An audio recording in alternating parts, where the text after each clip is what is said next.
Hello, welcome to Hybrid Theory 20. Huge announcement day for the band, for Linkin Park. Very excited for the huge comprehensive release. Excited for Linkin Park. We're excited to see the project. I mean, all sorts of stuff to run down. But we're going to invite a friend to join us.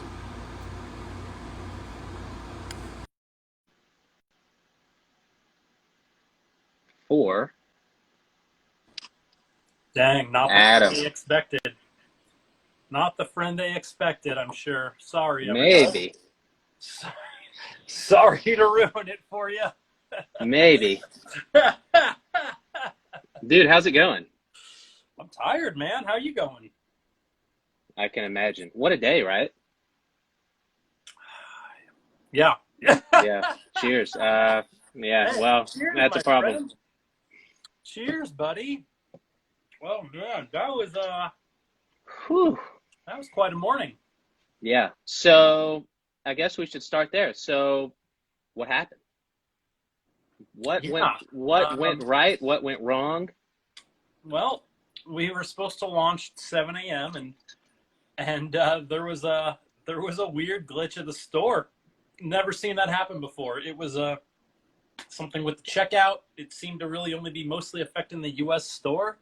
It was weird. I don't know. I've been doing this a really long time, and I've never seen. I don't know what the result ended up being or how they fixed it. But man, were we throwing around all sorts of options to figure that out? That was stressful.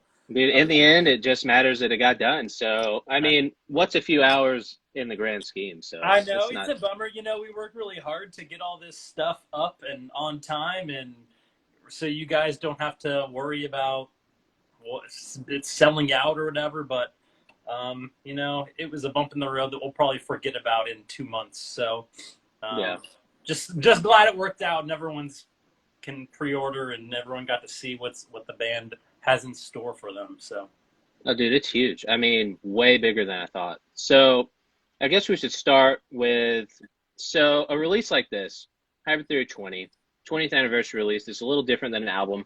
How long ago did someone come to you, whether it was the band or their team, and say, Adam, we're going to do a 20th year release for Hybrid Theory? I honestly have no idea. To be honest, the first Hybrid Theory anniversary thing I ever heard was in 2009. I remember going to a meeting to talk about a 10-year anniversary of Hybrid Theory, and for whatever reason, we just decided not to do it. I think, 1,000 Suns came out that year. That probably has something to do with it. Right. I remember talking about it are we doing a 15-year? And I think it was like 15 years feels weird. No. I don't know what, I think they've been talking about, management has been working on this for a long time. I know, like, Ryan specifically has been all Right. Ryan's been working on this forever, so this has been his little baby. Man, does he get so much credit for so much Good of guy. this.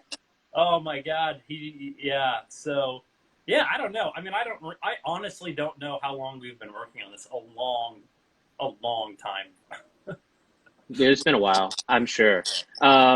So I think the Download Festival show that the band did was like on the 14th anniversary, so that wouldn't have made sense. So 20 was the obvious one. Yeah. Mm-hmm. Yep, you're right. 20 was the obvious that one. would have been the 14th anniversary. You're right. That's right. Yeah, Yep. I don't know. So, anniversary album, is it like the same type of timing for you guys to prepare in advance to do something like this versus a regular album? Like, is it easier? Is it harder? Is it the same type of time? Yeah, it felt like the same. It felt just like we were putting a record out. So That's good. I made it fun, made it cool. So Yeah, you got a lot of experience with that. yeah, I've done a few of these. What can I ask you? Like, what is the most exciting thing on this thing? Like, what are you most excited about?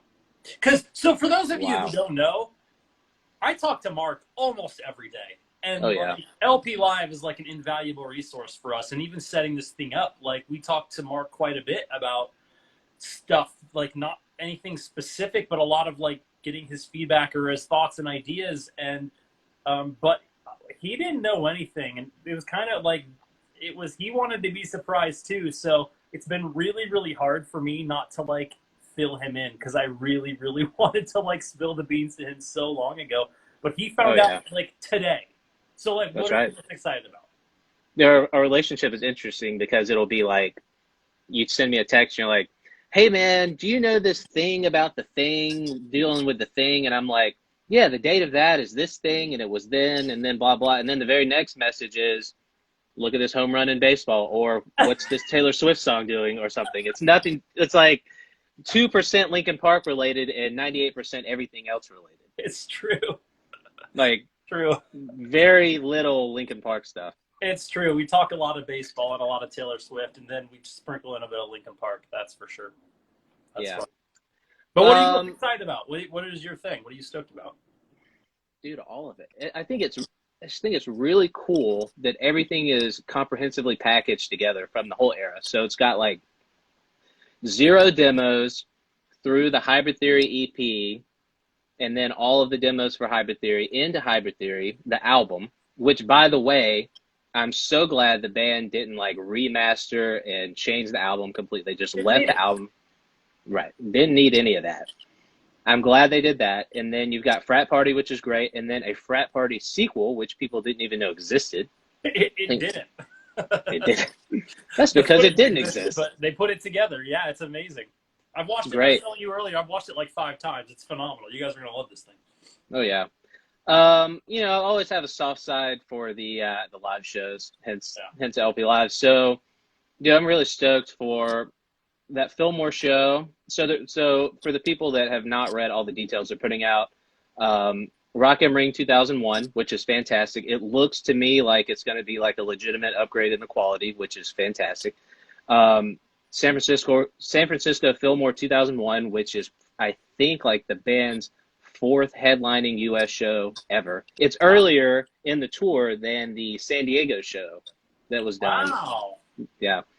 And that's going to be fantastic because literally almost nothing exists from that show, just a few small little things, not even full songs. That's great. And then the icing on the cake is Project Rev 2002, which is the band's first U.S. headlining arena tour. That was their first time in arena. It was like done Yep. right before Reanimation, Yeah. the winter before. And I'm really stoked for that because almost nothing exists, like photos, videos, audio, stuff like that doesn't really exist from that tour. So that is probably what I'm the most excited for. It's a good show. Yeah, I'm excited for you to see it. Oh, you've seen it? Yeah, I watched all of it. Come on. Of course. So what's funny is these. We talked about this, and Mike referenced it today on his chat. Is we've been posting these GIFs for a week, and I thought when we posted that first GIF that y'all would lose your mind, and no one said a thing. And I was like, I don't think they've figured out that they've never seen this stuff before. And finally, you texted me on like Tuesday or something and said, I just realized I've never seen these things before. And I was Right. simultaneously texting with Mike about something else. I said, Mike, they finally figured it out. Oh, yeah. It was really funny because I kept waiting for you guys to freak out. That like, wait, what is this stuff even from? Oh, yeah. So the first two, I was like, don't think I've seen it. They're probably from some like random video that's been released for 20 years or whatever. I was like, nah, no problem. Then when the third one happened, I was like, no, not 3 straight clips of stuff that I've never seen before. I was like, that for sure is some unreleased footage. And I was like, well, I didn't even know they had leftover footage after Frat Party. Yeah, I didn't either. I don't know where they got it from. Fiore put it all together. The genius of him. It's a really fun thing. Yeah, I'm excited for y'all to see it. That's great. That's so funny. Remember when I talked to you a month ago and I was like, randomly, I was like, dude, you know what you should do for this promo for the album? Not even knowing that everything was already done. I was like, you should like make a part of LinkinPark.com look like the Hybrid Theory. And in my mind, it wasn't what you did. I was thinking like, just put up like a news announcement in the style of the old thing and maybe a couple photos. And then you were just like, ha, ha, ha. And then now look where we are. Well, it's funny because you did that a few times. There was a few times that Mark would text me with like ideas because again, he didn't know what we were doing. He just knew we were doing something. And Yeah, I I had no told him idea. like, dude, any thoughts or ideas you have, let me know because I want to know. And he would text me stuff, and when he would text me stuff, it was usually stuff we were already going to do. Like you said, oh man, it'd be sick if you guys had a Twitter emoji. I was like, Oh, dude, wouldn't from the it? Taylor Swift album, from Folklore. Yeah. I saw that on Folklore, and I was like, Adam, dude, you know what you got to do for Hybrid Theory? You gotta do like this Twitter emoji thing for Hybrid Theory. Yeah. Like Taylor Swift just did it. You got to do it. And you're like, dude, Sure enough, yeah, we you're got like, that going. That was exciting. But no, the website thing, yeah, that was man, dude. was that you? I've had the idea to rebuild Linkin Park's old website.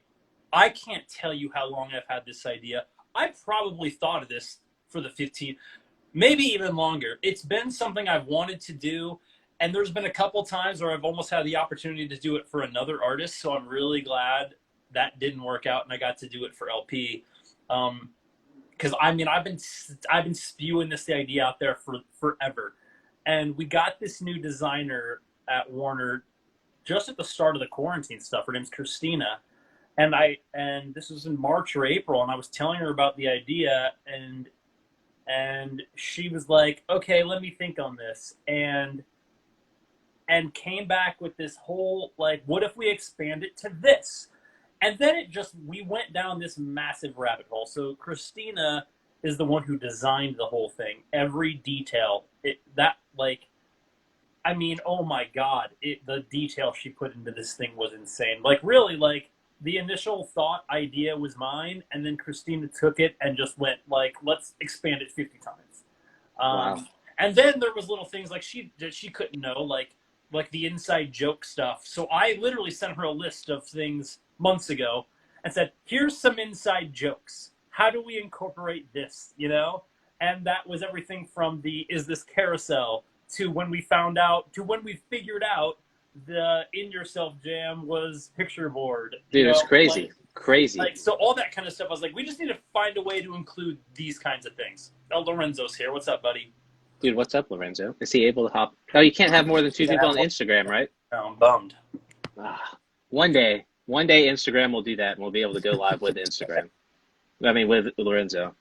So when Christina is designing this, are you like, yo, the Linkin Park fans, by the way, are like really intense compared to probably any other band she's worked with? Did you Yeah, have to explain like these guys will like sit here for 15 hours and try to break through this? I think my exact words honestly were, if you think it's hard, make it 50 times harder. Like that's that.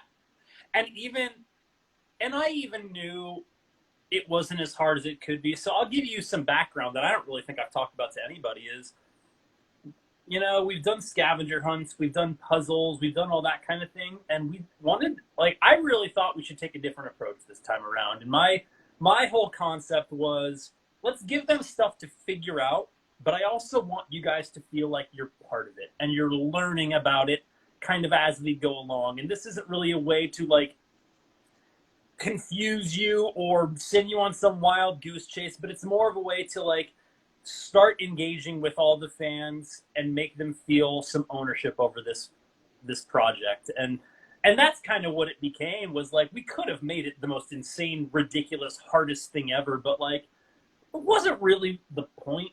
But I also, when we were designing it, I did say like, if anything can be found, it will be found. So like they Right. cannot solve this thing on day one.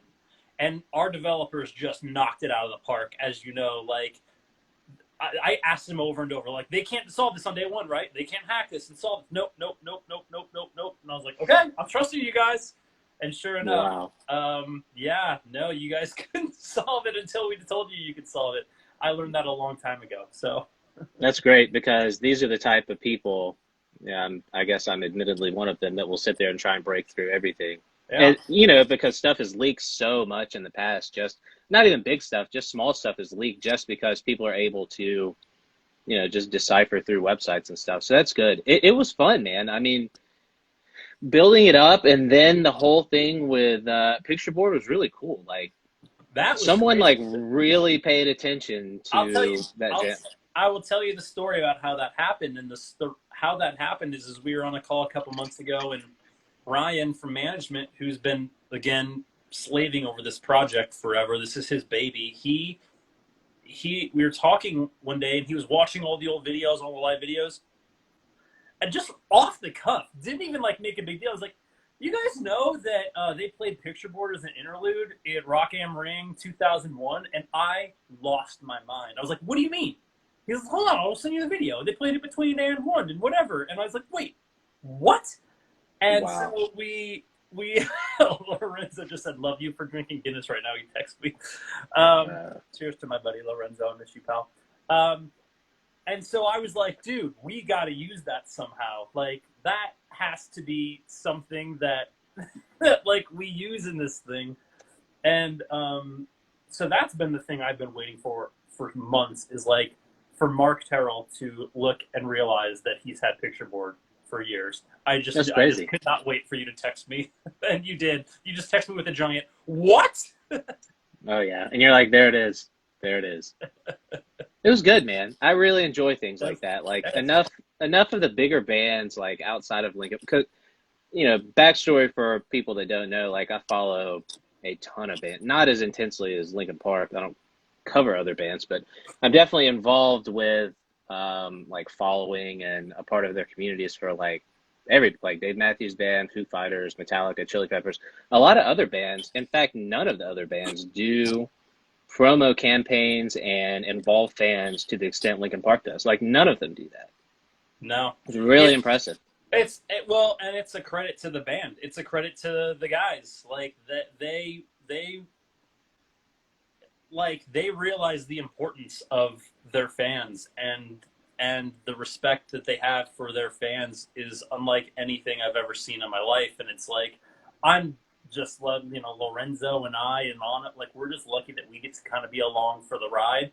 But don't have any doubts about this. Like if I wasn't involved, someone else would be involved, because that's who these guys are. That's who Linkin Park are, and their fans are more important to them than anything. And I just got to be lucky enough to be in the right place at the right time to be the guy. But again, it's all credit to the band. It is all credit to the band. Like, that's why I wanted to be involved with them for the last 13 years. They're a special group of guys, and I'm fortunate that I get to be a part of it. So it's great. I'm sure a lot of other bands don't have the sense of humor that the Linkin Park guys have, in the sense of it really got out of hand, like with the Thousand Suns era to now, but like trolling the fans with stuff. I mean, that is it's really taken on a whole new meaning in the I Linkin just Park don't know world. any other artists more in tune with their fan base. Like, really, I don't. And I work with a lot of artists. I have a whole giant roster of artists I work with at Warner, and I've worked with a ton of artists over the years. But I don't know that any of them have their finger on the pulse like these guys do. Especially Mike. Yeah, you It's guys good. are lucky that you're the band for you. You're very lucky. It's great. So, I wouldn't call you I wouldn't call you a hardcore Linkin Park fan as a person. Obviously, people know that.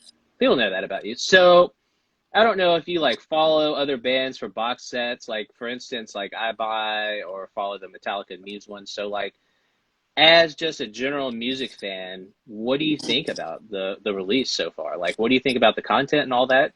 So what's funny is, like, I'm not a I mean, I used to be. The reason I got in the music industry is because music was everything, and I love music and blah blah blah blah blah. But I'm just not really anymore, to be honest. I don't really follow a ton of artists closely. I've got the same kind of bands I listen to over and over again. I don't know that I'd spend $200 on a box set of my favorite band. It's just not like my thing. That's Right. not my thing, and I don't really. I wouldn't go through a scavenger hunt for my favorite band. It's just not. I have way more fun planning all that stuff out than participating in it. You know what I mean? And Right.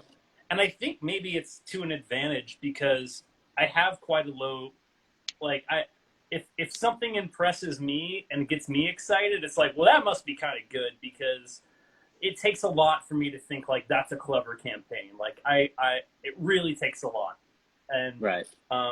so I think it helps in planning stuff for my artists. Since Linkin Park is, I want everything to be better than the. I don't want to match the last thing. I want it to be better than the next thing, and it's just kind of a mantra with the whole Linkin Park team, and the band would probably tell you the same thing. They're not looking to match the last thing they did. They want to be better, and management and Lorenzo and like we all want to be. But Warner, we all just want to do better than we did before. So, um, Yeah, so that makes sense. So you probably got excited.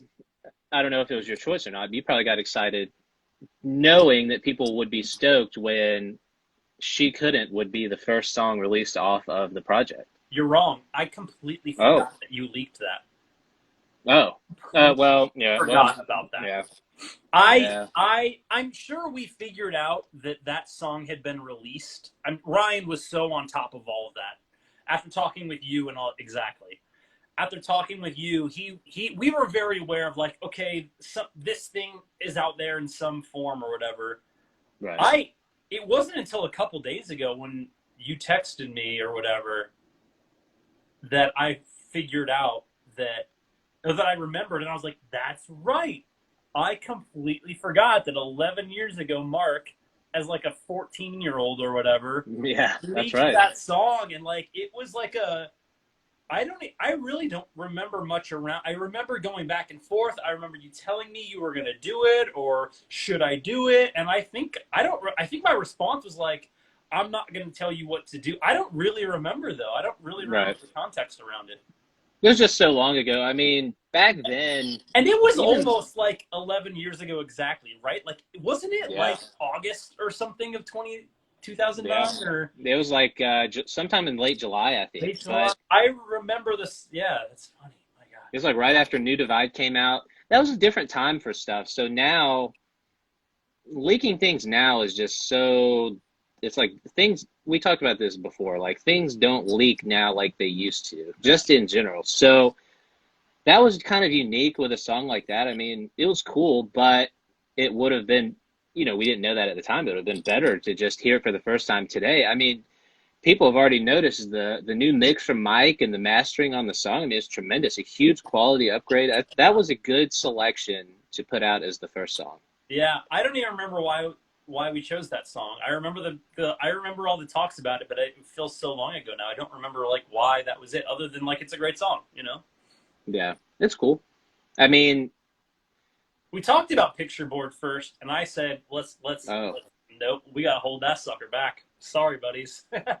oh yeah, a lot of people in the chat are talking about that. Yeah, that song should be for the release. Yeah. That'll be good. It's like the most 2020 thing I've ever seen when She Couldn't is the first song off of the 80 songs in the Hybrid Theory box set. Yeah. Yeah, I know. Yeah, that's funny. Yep. So the trailer's epic. I want to talk about that for a minute. Like I thought the trailer start to finish was absolutely incredible. So good, right? They had like a legitimate, awesome focus on Chester, but like it, conflicted is what I want to say, but it was like not too much, but it was like super classy and professional and respectful. And I thought, I mean, that really stuck out to me immediately. The very first time I watched it, I was like, yo, like there's like a legit highlight on Chester in this video, but like in a great way. Yeah, I think it's funny, we were talking, a few of us were talking yesterday, and we were saying, like, like, this is a tribute to Chester, but, like, that's not the purpose of it. It's not being released as a tribute. It's just like, listen, we want to make that guy proud, and I Yeah. think you're right, man.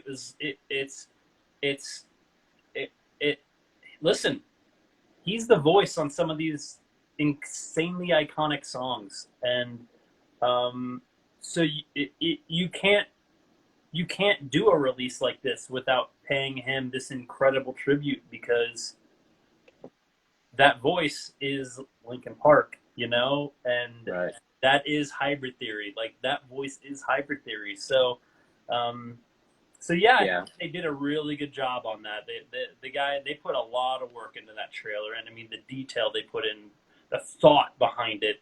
I mean, it Oh was man, the extraordinary. detail is incredible. To see, Like, I think I saw the first cut like a month or two ago, and to see it how it progressed to where it is now. I mean, man, they just nailed it. We were getting texts yesterday from partners around the world when they saw it for the first time, saying like, I got chills. Like I have chills. I was like, I know, same. So. right. So whoever did it either is a big Linkin Park fan or was in touch with someone that's like super connected to it. It could have even been the band. But like everything from starting it with the Crawling remix on Reanimation, which is admittedly easily one of the most emotional pieces of music in the entire catalog with the string intro. I mean, it's just really impressive piece right there to start that intro. So that starts the trailer. You have the Hybrid Theory Soldier. The one thing that like made me say wow is the One More Light Broken Hex logo going back to the full One More Light logo and then going back in time. So immediately I'm like, whoa. And thought that was a really nice touch to do that. And then also, I don't know if you noticed or not, but it's not just one logo from each era. You guys put in like logos between eras. I'm talking about like Collision Course, Live in Texas, like multiple Hybrid Theory ones. I'm talking like, because the band back then from like Hybrid Theory to Meteora to around Menace to Midnight changed their logo a good bit. Yeah. Every single one of those is included, and it looks so modern, but like so nice of a throwback touch. I mean, I was so impressed. That was a note, like Brad was really, really involved in that process of, I mean, everybody was, everybody, but Brad, I know, had a lot of great notes and a lot of thought about it. And yeah, I mean, it was amazing. I was so happy with it when I saw it. So I know everyone. It's good. And then you really like the end of it where you just surprise everyone by putting in like all the unreleased footage of the part shows. with the fans running gets me every single time. And you know what's really funny is when the first cut of the trailer got sent around a few months ago, we were that part got brought up specifically, like the fans running, and everyone was like, "Wow!" And I was telling Ryan and Trish at management, I was like, "You know what's funny? When I was on tour with the band, I have so many video clips of like the gates opening at a show because I thought that was cool too. Like starting in Portugal, the first show on the first tour I was ever on, I have a video and the gates open and people are just running to the front. And then I've got this amazing video in South Africa in Cape Town of the gates open and people are running through. And then I go down to the floor and people are like rushing, trying to get through. And it's just people just bolting to the barricade. And I always thought that was like such a cool thing to like capture, you know what I mean? Right. And so when I saw that and when we were talking about it, I was like, I've got more of those. So if we need more in the future. Yeah. 15 years from now, if you need some of these, like I've got some really good versions. For the Living Things 20-year anniversary, I got you covered. That's right. Wow, that was cool. I don't, as much as I follow and cover the live shows, I don't even know when that, because I've watched the trailer a good bit, but I don't know when that clip is from. It could be it's from Mexico. Yeah, so when they opened for Korn in Mexico, their first show in Mexico ever was in 2002 after Project Revolution. That was my guess too, the stadium show in Mexico. I think that's what it's from. Yeah, which had an insane crowd, so that was cool. But anyway, just wanted to check in with you, see, how you feel after the long day and everything is finally out and the reception is absolutely incredible. I mean, people are blowing up. Yeah, what's everyone saying? What is everyone? Hold on, I'm trying to see if anyone. What's everyone's favorite parts? I want to know. Like, that's what. And by the way, can I just say this in my very like, I saw some people like, you left out. You know what? People are saying you left one song of 80 out. How dare you? A pretty darn good box set for y'all. What did they say you left out, Adam? The fans running towards the barricade in 2001? How dare you? Right. Oh, Yeah, people talking about I saw a lot of people talk about the trailer, man. yeah. Like, just really good. People are talking about Brad's letter. That was Yeah, nice. Brad's letter's good. Yeah, the price is good. I know the price is good, right? When I saw the price, I was like, "We sure? I mean, we sure? Yeah. We could. It's a I, really fair price." yeah, I know it sounds weird for me living in the United States to say to international people the price should be higher because I know I'm very much aware that it does cost more in general for them to buy something like that.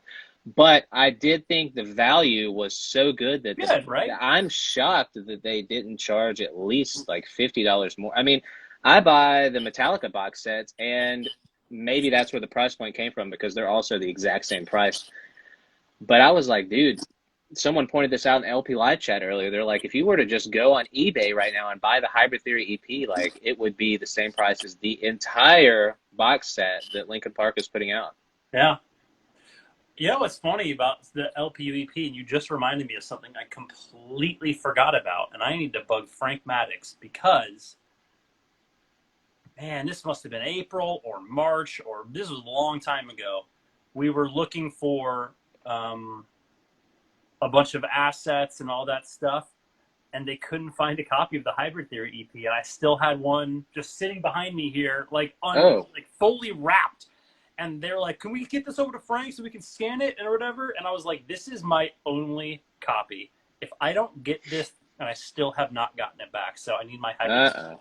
EP back from Frank. If Frank Maddox is watching, the wonderful Frank Maddox, You'll who's get back. crushed all of this, by the way. Like, my God, Frank, like, Dude, his artwork is so good. isn't Like, he the greatest ever?" the one thing I wanted to point out, I saw on the Forgotten Demo CD, he put the zero artwork. Fantastic. Dude, Great. he's the best. He's a genius, and this guy's been working so hard on this. That book, I mean, I feel like that book he had finished so long ago. It's been crazy. Now Frank, yeah, he's the man. He is the man. Everyone The go over to artwork is Frank's great. Instagram and give him some love today. Dude, he's good. He posts a lot of great stuff, a lot of great Deftones stuff, which is that's how Linkin Park got involved with him in the first place, I believe, is because they were like looking for people to do art stuff for Hybrid Theory to work with the band because Mike and Joe wanted to be 100% involved, but also have an outside collaborator. And they were such a big fan of what Frank did with Deftones. Mike and Oh, Joe went to Warner Brothers at the time, and they were like, "Yo, Frank does not at that time. Frank does not work for Warner Brothers. I think this is the story." And they were like, "Can you reach out to him and see if we can figure out some way for him to work with us on Hybrid Theory?" And the label, I believe, was like, "Yeah, that's no problem at all." And then that's how it started. And that for actually makes sense because I had a long conversation with Frank a while ago, years ago, about his experience, and I think he was working for like Maverick or something, which is part of yeah, Warner Music Group. Um, but he right. was But it's working for yeah, it's Maverick. different, but Yeah, it's like still Warner Music Group, but it's like not exactly like it's not Warner yeah, Brothers Records, which is what Linkin Park was on. yeah, exactly. Maybe I Is wonder if on. that's what it is. That's funny. Yeah, dude, Frank's man, that guy is an absolute legend. Oh my God. Oh, and it's crazy. Like, it's pretty cool with the band like Linkin Park. Like, the marketing director they've had at Warner is the same guy since day one. If you knew how rare that was, I can't. He's still the only marketing. No, that's not true. I think there's two marketing. I don't know how many marketing directors there are at Warner. I don't know, 10, 15. I have no clue. There's only two that have been there still since the day I got there 7 years ago. And one of Wow. them is Peter, who's been the band's marketing director since day one. And like the like how incredibly rare that is that this guy is like that Linkin Park still has the same marketing director at the major record label. That is absolutely insane. And then you talk about Frank, who the same guy who did all their art from day one. Then there's Devin Sarno, who's been doing video for them since day one. Like, there's a lot of guys who've been there from the start of this band's career, and it's been really fun to like pick their brains. And someone like Peter, he's so humble. He doesn't ever want to talk about like the amazing experiences, and I try to like get information out of him. Like, like I remember he was telling me the other day, like, we'll never forget taking the band out for lunch, like right as things were starting to explode, and telling them like your life is never going to be the same. And they were just kids, and just like those Wow. cool stories like that, that like only those guys have. Um, so it's cool, guys like Frank and Devin and Peter and Susan Leon, who was their international, who's still at Warner, and there's a lot of people still there from like day one, and it's just pretty cool to see. So That's pretty neat. Peter is in, I think, so I don't know if you did this. Did you ever do the LPU referral contest one where they flew out? Was that in your time, or did you do yeah, one it of was a those? pain. I hated doing those things. Yeah. So, but it used to be like really common before. I think like Yeah, you came on in like '08, yeah. I '08, came in right? in 08. I think we did maybe one, maybe two with me. Yeah. Yeah. So it used to be, I think, like yearly before that. Anyway, I was going through old stuff that you had sent me from like '08 or '09 from the old LPU website, and one of the referral contest videos was fly out and go meet the band at the rehearsal space and then go into Warner Brothers Records. And so he was there, and he's getting filmed, and he's like had the nicest stuff to say about Linkin Park. Was like, these guys like He's the best. legitimately care fully about the fans, and like they're so much fun to work with, and they're like super cool. And I thought that was really funny because when I saw that, I knew that he still worked there. He's the best. Peter Standish. We have a lot. Me and management were talking the other day, and we had like a massive love fest over Peter, and just like band is very, very lucky to have a guy like that. He cares more about this band than just about anybody, and for a guy who's been in the industry for as many years. And by the way, like it's not like Linkin Park is like his claim to fame. Like this guy works on Green Day and the Red Hot Chili Peppers and Muse and Gary Clark Jr. And I mean, he's been there for 30, 25, 30 years. Like worked on Dookie. Like this guy's a legend, and he's Wow. Linkin Park is still one of his babies, and it's just like so cool to see. And he's when you can get him to tell cool stories, he's got cool stories, but he's also the most humble guy you'll ever meet in your life. So, yeah, I love that Those guy. are great bands, man. Like every single band you listed, fantastic. Warner does stuff with like the best. I mean, We got some a of the best really good, artists on the planet. we got a really good catalog of great artists. It's pretty amazing. I get to work on a lot of fun stuff. I get to work on everything from Michael Bublé and Disturbed and Goo Goo Dolls. It's fun. So So have you heard anything from the band in terms of like, I guess they have to okay the final product, and then they tell you like, okay, this is ready to go and we like it and everything is completely fine. They sign off and they're like, this is pretty kick ass. I mean, in terms of the box set, you mean? Yeah. Yeah, Yeah, box set. yeah, that's definitely how it goes. In some way, Ryan again is the one probably dealing with most of all of that process. I don't really even know the process he goes through to get all the guys to make sure they've seen everything and are cool with everything. And I Yeah. mean, the guys had a lot of input. I know also. Oh yeah, Brad's Well, letter, Mike blowing up on Twitch today. I mean, that was really cool to well, see him talk like and like Mike so in said, like depth. literally Rob's parents were going through bins trying to find stuff, so the guys were very heavily involved in this. And you can only do something like this if they are, because they have Right. stuff that none of us have. So yeah, I'm sure. I don't know how the whole process of Ryan getting them to finally say this is it, but it's not an easy process. 5 Oh, I'm guys. sure it's So. difficult, especially with a big band like that. But man, when you guys put out the call to arms in March, I was the same way. Like probably like as Rob's parents felt. Like I was like, oh man, I got to go through stuff. Like maybe I've got stuff like old tour itineraries, CDs, like Dang. everything. I mean, we Yeah. got it all. Yeah. So I was like, Anna, what do you want? Like, I was like, I just can't upload 500 files to your little file submission thing. And she was like, okay, we'll change it so you can upload a zip file. And I That's was like, right. okay, now that's what I'm talking about. Yeah, I remember doing that. That's right. That was cool. That's right. Yeah. Yeah, it's cool. There's a lot of cool stuff out there. A lot of stuff that we didn't use that maybe we'll use in some way, but yeah, excited for you guys to see the book. Dude, the book's going to be really cool. Like, there's a lot of stuff. Since Hybrid Theory only came with like maybe a 15-page book or 16, something like that. There's not too much out there from Hybrid Theory, if I remember correctly, because the Huh. first book that Linkin Park did was the From the Inside book, which is the Meteora era, while they were on tour for Meteora, which is a great book. And I've never personally seen like so many old photos exist of the band touring for Hybrid Theory, but not like rehearsal stuff and like cool stuff from the stage, stuff like that. So it's going to be really, really cool. And 80 pages is huge, man. I mean, you could have put out like a 20-page book, 30-page book. Now, Linkin Park said, we want to put out an 80-page book for Hybrid Theory. And that's going to be some serious content. Yeah, it's great. I've flipped through it a few times. It's really good. So, again, man, they didn't cut any corners on this thing. That's for sure. They did an amazing job. Yeah, even putting songs on there with Mark, that was cool because they probably understood like this is not just Hybrid Theory. This is like the beginning of the band. This is like the story of how Linkin Park like got created and was founded, like from zero into Hybrid Theory. So that's cool. Yeah, I imagine that's. I don't know. I had absolutely nothing to do with any of that, so I can't speak to any of why any of that was decided. But yeah, I'm sure that's really cool. You know. Yeah. Anyway. Man. It's gonna be fun. It's gonna be fun. Yep.